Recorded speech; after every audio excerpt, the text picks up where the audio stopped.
Hey there YouTube, just want to do a quick little video on how to HX35 swap your truck, clearly 6.5 diesel. I know there's a lot of videos out there about it, but they're all a little bit longer, and I just want to do a quick little rundown, give you all the information you need to know, but make it quick, short, and sweet. So what you need to do is you need to get, of course, your HX35. And this is not a whole set, but it's also not one of the super cheap China ones. It's however you say that brand, which is sent to the UK and has a quality control service go over them to make sure they are a-okay. So I have about 200 miles on this and haven't had a single problem yet. Sounds fantastic. The wastegate's preset to 15 psi, so I didn't have to adjust anything because my truck's already tuned. And that's the first step. And the second step would probably be getting a tune, because if you go over 10 psi, I believe it's 10 psi, your ECM will defuel. So you will have problems there if you don't get that taken care of. Second part is going to be your downpipe right here. So this is not the factory exhaust housing off of this HX35. It is usually a straight V-band right off the back for a Cummins.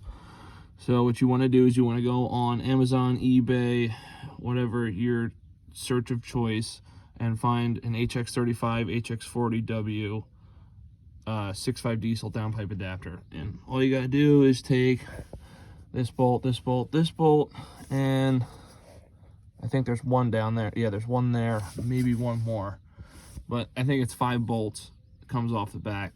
Put this on, there's a gasket with the turbo, put it on, tighten it down, should be good to go there. So after you go through the struggle of getting off the original downpipe, or not downpipe, manifold studs, you're going to want to go to the hardware store and get yourself some bolts. So don't cheap out on bolts, because you don't want them rusting off or breaking off or something dumb and having a loose turbo. That's just not good. So you can bolt it right on. It bolts right on to the factory manifold. The HX35s come with a gasket as well. So all you gotta do is drop it on, bolt it down, make it tight. You should be good to go. The factory oil drain for the 6.5 does fit the HX35 turbo. I don't know if I'm gonna be able to get a shot on it. Here,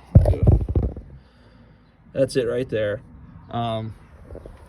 You can see mine is this hydraulic hose. I cut mine because mine was, long story short, jacked up. So I wasn't keeping the center section that went up underneath the manifold. And in between the manifold, I mean, in between. So I just ran it outside. You gotta make sure you have enough pitch that it'll actually drain. You don't want it to build up and have to force the oil down. So you gotta get that taken care of. And then the other biggest thing that is a pain in the ass is this right here. Now, this is a hydraulic fitting, because the factory 6.5, because this is only something GM would do, everything on these trucks, well, not everything, but a gross majority of things on these trucks are metric. But the oil feed line is a 1/4 inch male NPT. So what you have to do is you have to keep this guy right here, not this, the second one down. You have to keep that off of your GMX turbo, GM 4, 6, 8, whatever the hell they are. There's like so many of them. So you got to keep that. Then you want to call your hydraulic shop, unless you want to, you know, spend the money at Fraud Star and pay, you know, $25 for some fitting that they paid $4 for from China or something. You want to call your hydraulic shop and ask for a 12 millimeter by 1.5 pitch to a 1/4 inch female NPT. That's all you need. First hydraulic shop I called around me had it. It's not a one piece, it's 2 different pieces. So he said he could have ordered the 1 piece, but he had the stuff to make a 2 piece. And, you know, I wasn't waiting because I'm impatient. So I went down and bought that. This is $26, because that hydraulic shop sadly has a $20 minimum charge. So the fitting would have been $6, but the the minimum charge was $20, so I guess I got charged $26, which is whatever. Don't really care. Didn't have to wait multiple days and pay shipping on something, so I got it done.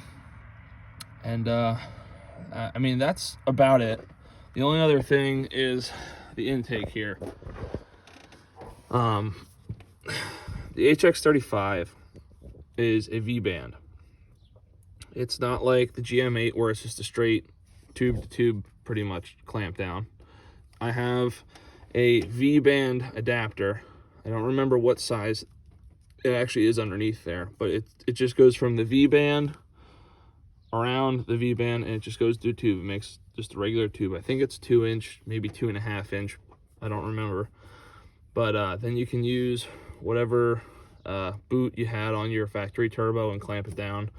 No problem. The only thing you have to do is, I don't know if you can tell, but I cut down my intake here.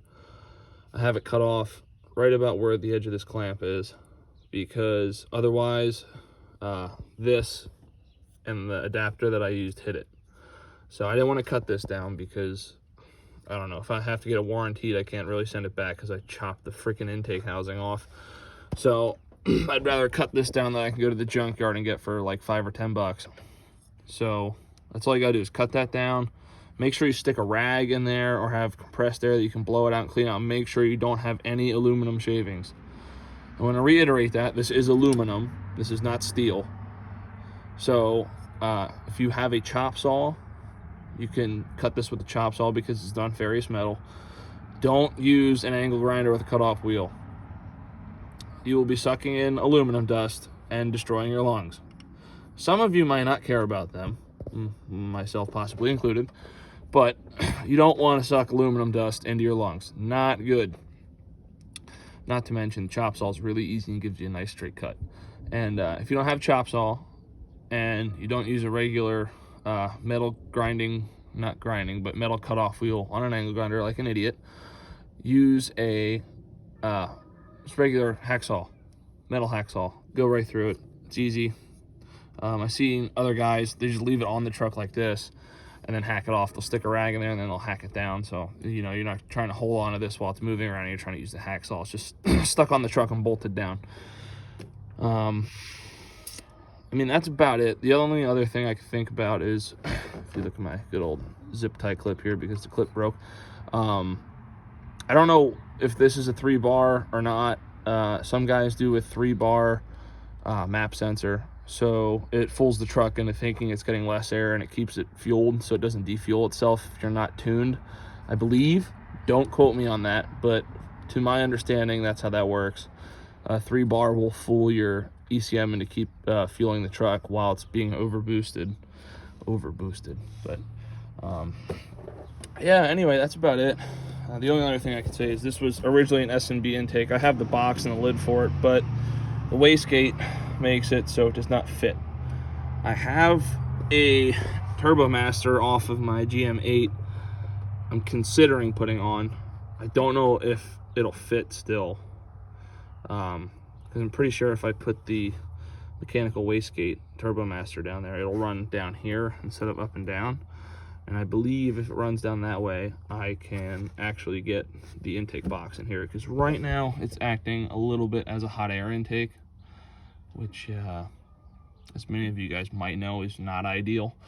So oh, and then one last thing, you have to clock your turbo housing, because I believe out of the box it'll be facing down like that, or actually I think when I got it mine was clocked down this way.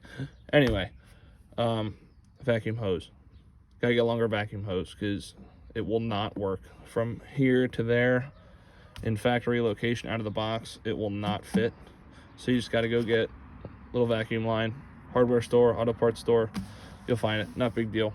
But anyway, that's about it, guys. So there you go.